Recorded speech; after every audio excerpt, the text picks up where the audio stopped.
약속된 성령 하나님이라는 제목으로 요엘 2장 28절에서부터 32절 본문 말씀을 통하여 함께 말씀을 나누려고 합니다. 성령 강림주의를 우리가 왜 지켜야 되는가? 안 지키셔도 큰 상관은 없어요. 성령 강림주의를 지키지 않는다고 해서 우리 안에 계신 성령님이 갑자기 떠나시거나 그러신 것도 아니시고, 이미 성령 강림주의를 통해서 주님께서 성령 충만함을 온 교회에 허락해 주시고 계시기 때문에 따로 우리가 성령 강림주일 타이틀을 붙여서 뭔가 하는 것도 중요하지 않을 수 있어요. 그런데 우리가 성령 강림주일이라고 하는 이 타이틀을 붙여서 주일 예배를 드리는 이유는 무엇인가? 성령 강림주일은 우리 초대교회, 교회의 첫 출발이 오순절 다락방 사건을 통해서 일어났기 때문에 그렇습니다. 성령 강림주일은 교회가 시작된 생일과 같아요. 그런데 이 날을 우리가 오순절이라고 표현하는 이유가 있습니다. 오순절에 성령님께서 임하셨다. 그래서 성령을 강조하는 교단을 우리는 성령파인 오순절파다, 이렇게 이야기를 할 때가 있어요. 이 오순절의 의미가 무엇이냐? 예수님께서 부활하신 후에 40일 동안 하나님 나라의 일에 대하여 이 땅에서 40일 동안 말씀을 가르치시고 감람산에 올라가셔서 승천하시게 되십니다.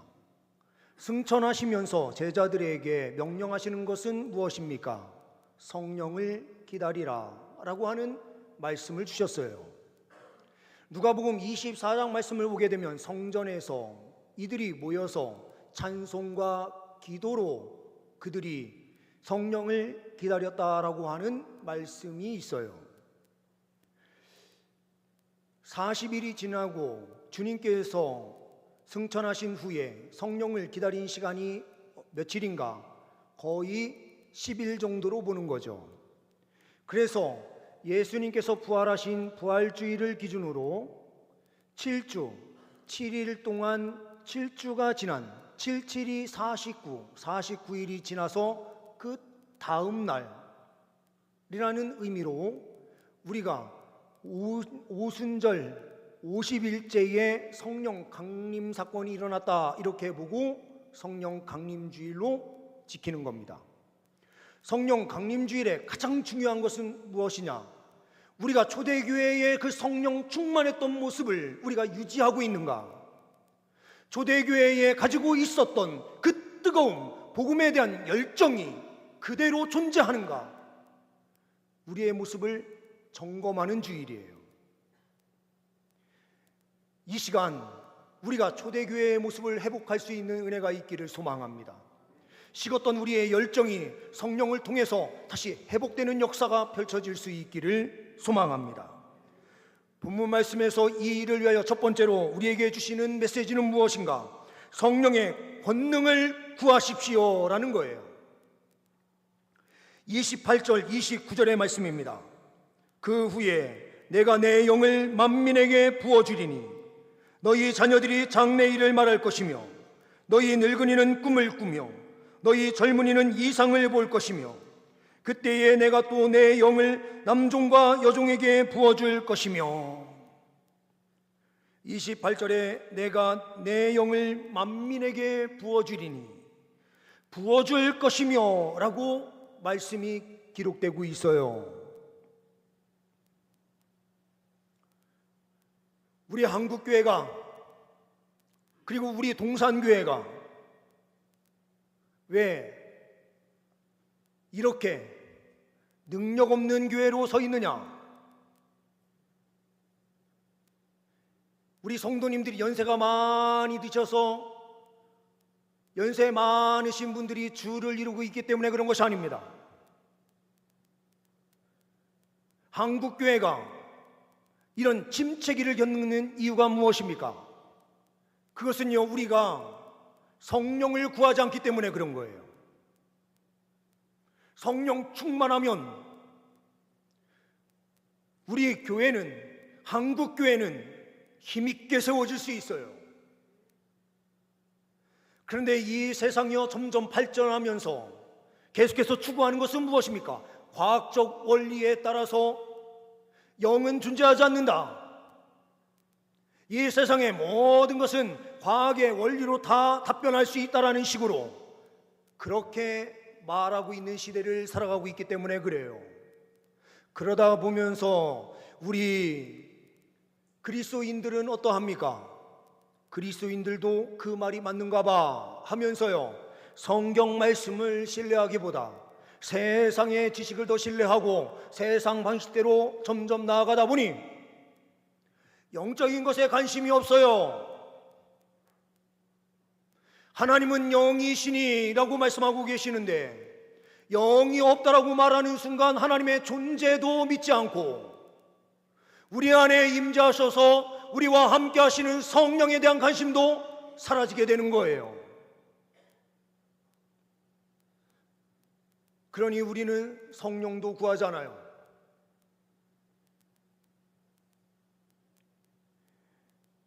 오늘 말씀을 보게 되면 내가 내 영을 만민에게 부어주리니 너희 자녀들이 장래일을 말할 것이며 너희 늙은이는 꿈을 꾸며 너희 젊은이는 이상을 볼 것이며 그때에 내가 또 내 영을 남종과 여종에게 부어줄 것이다 라고 말씀하고 계세요. 이 말은 무슨 의미입니까?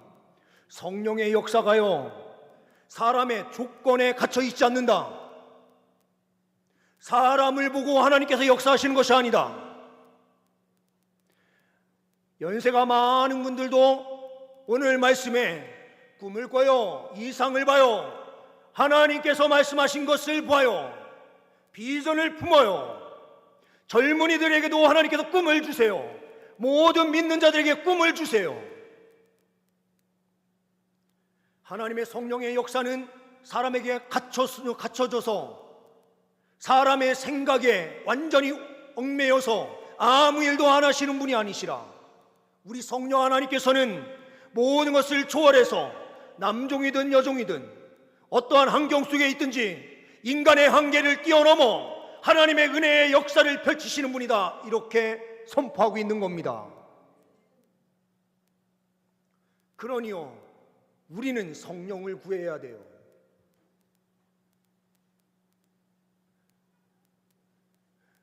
요즘 이단들이 활개치면서요, 여호와의 증인 같은 경우에는 성령 하나님이 그냥 인격적인 하나님이 아니라 에너지와 같은 존재다, 이렇게 이야기해요. 그리고 힘, 파워 이쪽만 강조하다 보니까요, 하나님을 인격적인 하나님으로 바라보지 못하도록 만들어요. 칼바르트의 책을 보면은 마치 이 세상에 존재하는 물리적인 힘과 같은 존재로 그냥 에너지의 어떤 힘으로 설명하는 것처럼 보일 때가 간혹 있어요. 성령 하나님은 삼위일체의 하나님이시고 인격의 하나님이세요. 하나님을요, 뜨겁게 사랑하는 자, 주님께서는 그 사랑을 아세요. 성령 하나님을요, 인격적인 주님으로 우리가 온전히 모시면서 사랑하는 자에게 성령의 은혜를 덧입혀 주세요. 성령이 우리 안에 들어오면 하나님의 진리의 말씀을 더욱더 깊이 깨달아 알게 하시고 하나님 말씀 앞에 순종하게 하시는 거예요. D.L. 무디 목사님, 제가 존경하는 목사님 가운데 한 분이에요. 만나보지는 못했지만 나도 이 D.L. 무디 목사님과 같은 사역자가 됐으면 좋겠다, 늘 이렇게 생각하거든요. 19세기에 세계적인 부흥사셨습니다. 영국과 미국에 엄청난 부흥운동을 일으킨 분이죠. 이분은 초등학교도 제대로 졸업 못하셨어요. 그러다 보니 말씀을 선포할 때 문법이나 이런 말의 앞뒤가 잘 안 맞는 경우가 많았어요. 당대의 지식인들이요, 이 목사님의 이런 설교를 들으면서 우습게 생각을 했어요. 그러면서 영국에 있는 학자들이 D.L. 무디 목사님의 설교를 한번 들어보고 우리가 그 설교에 대한 비평을 한번 해보자, 이렇게 해서 박사들이 몇 명이, 학자들이 참여를 했어요. 그런데요, 문법적으로 앞뒤가 잘 안 맞고 뭔가 논리적으로 탁탁 맞아 떨어지지 않는데, 아니 그 집회에요, 성령의 역사가 나타나는 거예요. 성령의 역사는요, 문법적인 논리적인 인간적인 방법으로 착착착착 맞아 떨어져야 역사가 일어나는 것이 아니라 하나님께서요 먼저 앞서서서 모든 일을 행하시면 그 역사가 나타나는 거예요. 인간적인 지혜, 인간적인 이런 능력에서 우리가 부족함이 있을지 몰라도 성령 하나님께서 우리와 함께 하시면 우리의 삶은 완전히 달라지게 되어 있습니다. 이거는 여의도 순복음교회와 같은 오순절파만이 이야기하는 것이 아니라 우리는 철저한 칼빈주의인데, 이 칼빈주의는요 성경대로 해석하는 건 아닙니까? 성경대로 보아도요 우리 성령 하나님의 강권적인 은혜의 역사는 놀라운 역사예요. 장로교가 성령의 역사를 배제하지 않아요. 어떤 사람이 이야기해요. 우리 장로교는 말이야 그런 거 하는 거 아니야. 박수 치는 거 안 돼. 드럼 치는 거 안 돼. 제가 그런 교회에서 사역을 했어요. 장로교는요 조용히 예배 드리는 거야. 감정에 치우치는 그런 신앙생활 하는 거 아니야. 이 말은요 진짜 중요한 말이에요. 우리가요 감정에 휩쓸리면서 신앙생활 하면 안 돼요. 그런데요 절대로 잊지 말아야 되는 것은 무엇이냐? 우리는 감정에 휩쓸려서 그렇게 무분별한 무강도의 무생각적인, 그리고 너무 그냥 놀고 뛰고 하는 것처럼 보이는 광신도적인 이런 신앙생활을 하는 것이 아니고요 철저하게 말씀에 사로잡힌 신앙생활을 하는 거예요. 우리 마음 안에는요 이것을 철저하게 가지고 있으되 반드시 해야 되는 것은 무엇이냐? 우리 하나님은 우리의 생각, 우리의 모든 것을 초월하셔서 언제나 역사하시는 분이다라는 것을 분명하게 믿는 겁니다. 삼위일체 하나님을 확실하게 믿을 때에 우리는 승리할 수 있어요. 두 번째로는요 성령의 권능을 구하면서 영적으로 깨어있는 삶을 살아야 된다라고 말씀하시는 것입니다. 30절 31절 말씀을 보게 되면은요 내가 이적을 하늘과 땅에 베풀리니 곧 피와 불과 연기 기둥이라. 여호와의 크고 두려운 날이 이르기 전에 해가 어두워지고 달이 빛빛같이 변하려니와 라고 말씀이 기록되고 있어요. 내가 이적을 하늘과 땅에 베풀리니 곧 피, 불과 연기 기둥이라 이렇게 말씀하고 있어요. 이 피와 불과 연기 기둥은 무엇을 의미하느냐? 이스라엘 백성들이 애굽 땅에서 하나님의 권능의 역사로요 10가지 이적과 기적이 나타나면서 이들이 구원함의 은혜를 누리고 홍해를 넘어서 광야의 생활을 시작할 때예요. 시내산에 도착할 때에 주님께서 시내산으로 모세를 불러 올리셨어요. 그때에 하나님의 임재를 친히 보여주시는데 하나님의 임재가 어떻게 나타났느냐? 바로 불과 연기 기둥, 이것이 보였던 거예요. 하나님의 임재 방식을요 이렇게 표현하고 있는 거예요. 성령 하나님이 우리에게 임하시는 것도요 성부 하나님의 임재와 같은 것이다 라고 하는 것을 일정 부분 생각하고 알게 하도록 하시기 위해서 이 말씀이 기록되죠. 그러면서 여호와의 크고 두려운 날이 이르기 전에 라고 말씀하고 있어요. 여호와의 크고 두려운 날, 하나님의 임재는요 어떤 역사가 나타나느냐? 악한 자들, 하나님을 믿지 않는 자들이 악한 자들이에요. 우리가 도덕적으로 깨끗하냐 어떠냐 이것의 기준에 있는 것이 아니라 하나님을 믿느냐 믿지 않느냐, 예수님을 믿느냐 믿지 않느냐에 따라서 악한 자냐 아니면 선한 자냐가 결정되는 거예요. 여호와의 크고 두려운 날, 주님의 임재가 있는 날은 여호와 하나님을 믿지 않는 자들에게는 심판의 날이에요. 성령이 임한 이 날이 어떤 날인지 아십니까? 종말의 때가 되었다는 것을 확증해 보이지는 표식이에요. 우리 그리스도인들, 예수 믿는 사람들에게는 구원의 날이 되지만 믿지 않는 사람들에게는 심판의 날인 거예요.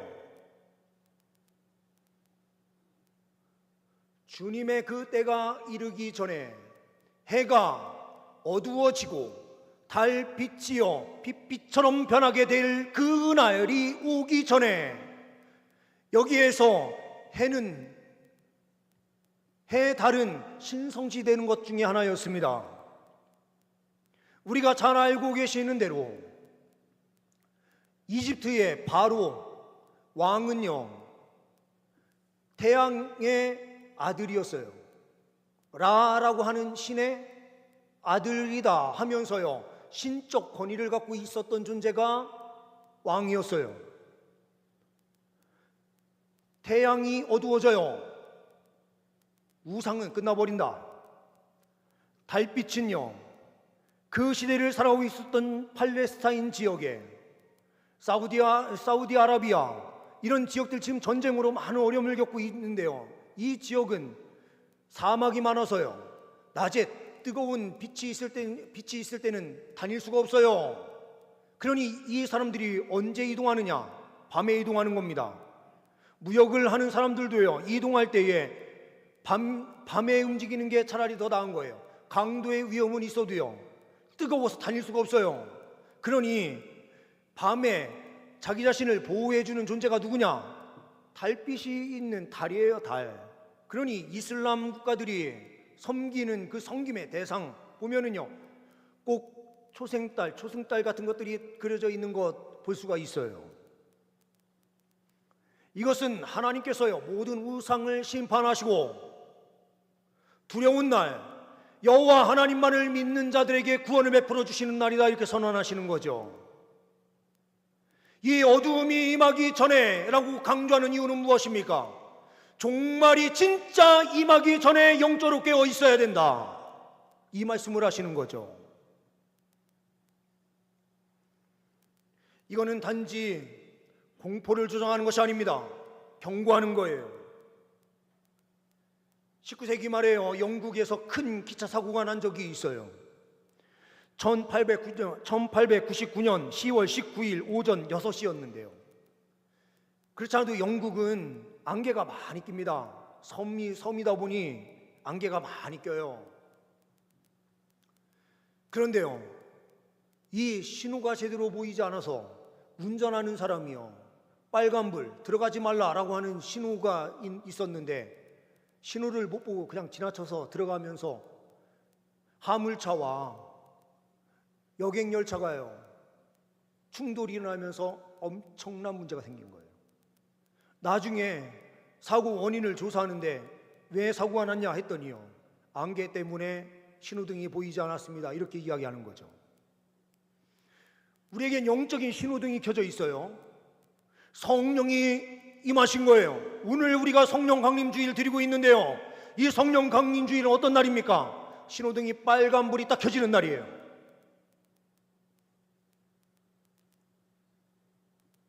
우리가요, 영적으로 깨어 있느냐?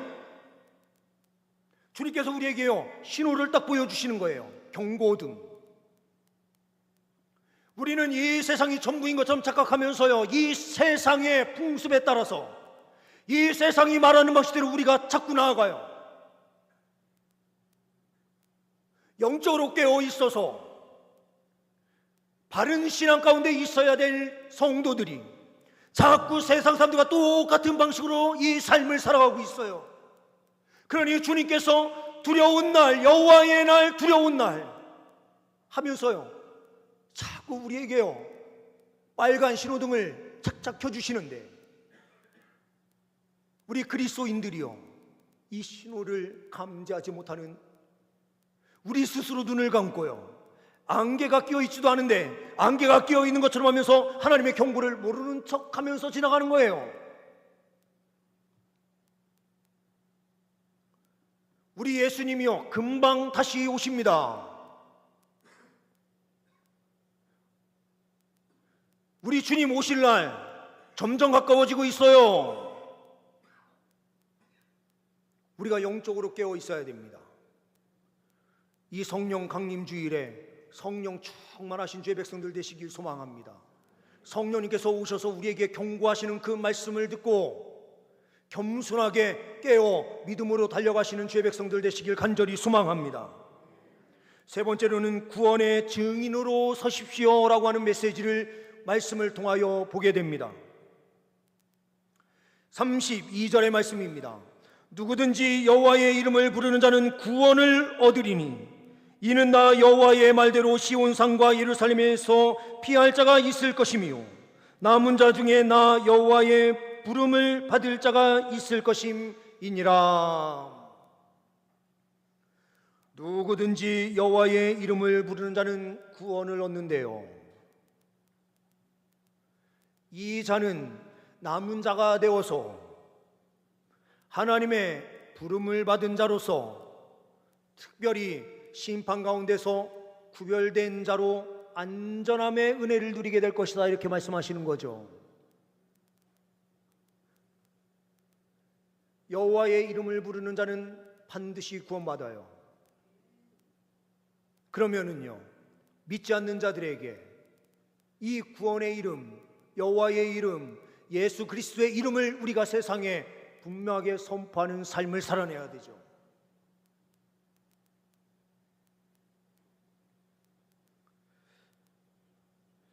김광석이라는 분이 계세요. 서울 종로에서요, 피부병 전문 약사로 유명했던 분이에요. 이분이 만든 피부병 약은요, 엄청나게 잘 팔리면서 치료 효과가 엄청 높았대요. 그래서 소문이 나면서요, 더 잘 팔려요. 그런데 문제가 생겼습니다. 보건범죄단속법 위반이라고 하는, 약을 마음대로 그렇게 제조하면 안 된다 하면서요, 검찰에 불려가면서 조사가 시작이 되면서 그렇게 잘 나가던 모든 기업들 다 날아가게 생겼고, 자기는요 구속이 되면서 큰 문제가 생긴 거예요. 잠시 조사를 받으면서 나왔던 사이에 도망을 갔어요. 이분이 불교 집안에서 태어난 분이라서 불교 쪽하고 친했어요. 그러니 도망가면 어디로 도망가겠어요? 불교 여기저기 산속에 있는 절을 찾아 들어가서 도망 다니다가요, 결국에는 어디에 가게 됐느냐? 저 경상남도 쪽에 있는 통도사라고 하는 절이 있어요. 저도 KTX를 타고 부산 내려갈 일이 있을 때에 보니까요, 통도사 하면서 뭐 서는 정류장이 있던데 어떤 정류장인지는 기억이 나지 않습니다. 통도사가 굉장히 유명한 절이라고 하는 것 같은데요, 이분이 통도사에 들어가 있는데 6개월 전에 있었던 그 신문 하나가 보이는 거예요. 6개월 전 거예요. 근데 그 신문을 딱 해서 펴서 보는데요, 자기와 관련된 신문 내용이 있는 거예요. 뉴스가 있어요. 봤더니요, 큰일 난 거예요. 근데 통도사에 들어가서요, 한 번도 예수님을 믿어본 사람도 아닌데 이 사람이요, 그 상황을 딱 보고요, 기가 차면서요, 거기에서 엎드려서 하나님 제발 도와주세요 이랬다는 거예요. 그리고 통도사에서 예수님의 환상을 봐요.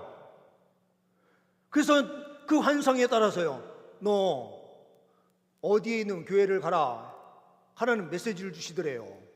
그래서 강남에 있는 지금 엄청 큰 대형 교회가 된 한 교회에 가서요, 예배를 드리고 성령의 은혜를 누린 다음에요, 자수해서 그 형을 다 살고 나온 다음에요, 다시 해사를 시작했는데, 합법적인, 이제는 법에 이런 거를 정확하게 알고 하자 해가지고요, 법을 정확하게 따라서 회사를 만들게 되는데 화장품 회사였어요. 지금도 있는 것 같던데요, 참존이라는 회사의 회장이 바로 김광석이라는 분이에요. 주님께서는요, 영원전에 택하여 놓은 사람들은요 반드시 변화시키세요.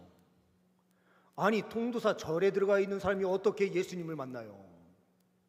그런데 주님은요, 그 가운데 임하셔서 예수님을 믿게 하신 거예요. 그런데요, 이런 역사도 이렇게 일어나지만 진짜 구원받은 사람들이요, 김광석 회장같이 그렇게 변화받아서 예수 믿는 사람이 더 많습니까? 아니면 예수 믿는 사람들의 외침을 통해서 주님께로 돌아오는 사람들이 많습니까? 어떤 사람들은요, 아이, 전도는 어차피 하나님께서 하시는 거야, 하나님의 선교, 하나님의 전도, 이렇게 이야기하잖아. 이거는 굉장히 중요한 사상이거든요. 선교학을 공부하는 데 있어서는요, 제일 중요한 게 뭐냐, 우리 인간의 능력으로는 전도가 안 된다. 하나님께서 다 예비하시고 하나님께서 전도하시는 거다. 이것을 하나님의 전도 이렇게 이야기해요. 하나님의 선교. 그런데 이거는요, 우리 사람들의 행함을 다 필요 없다라고 배제하기 위한 것이 아니고요, 하나님을 1순위로 두고 주님께서 모든 것을 하심을 확신하면서요 믿음으로 선교하는 거다, 이거를 말하는 거예요. 하나님께서요 때로는 김광석 회장과 같은 그런 역사를 일으키실 때도 있지만, 주님의 교회를 이곳에 세우셔서 주님께서 우리에게 사명을 주시는 것은 무엇이냐? 두렵고 캄캄한 어둠의 날 하나님의 심판이 있는 것을 알았다면 영적으로 깨어있는 삶을 살고, 영적으로 깨어있는 이 삶을 통해서 주 예수 그리스도의 복음을 증거하는 증인적 삶을 살아내라, 우리에게 이렇게 명령하시는 거예요. 성령 강림 주일에 우리가 반드시 회복해야 되는 것은 무엇입니까? 초대교회의 성도들이 가졌던 그 마음을 우리가 회복하는 거예요. 초대교회의 성도들은요, 예수님께서 다시 오신다라고 하는 이 믿음을 가지고요, 이들이 깨어 있어 라고 하는 이 분명한 믿음을 가지고 마나라타의 신앙, 주 예수여 오시옵소서라고 하는 믿음을 가지고요, 그들은 철저하게 복음적 삶을 살아냈어요. 성령의 능력으로 예수의 이름을 외치며 이 세상을 변화시키는 삶을 살아냈어요. 세상에 오염된 삶이 아니라 그리스도인들이 세상을 복음으로 변화시켜내는 삶을 살아냈습니다. 이 삶을 회복시켜내는 우리 동산교회, 한국교회가 될 수 있는 은혜가 있기를 소망합니다. 기도하십니다. 주님, 이 성령 강림 주일에 주의 백성들에게 충만한 은혜로 함께 하옵소서. 주님 권능으로 임하여 주옵소서. 깨어 있어 주님의 다시 오심을 확신하며 이 세상을 변화시켜내는 복음적 삶을 우리가 살아내게 하옵소서. 우리 주 예수 그리스도의 이름으로 기도하옵나이다. 아멘.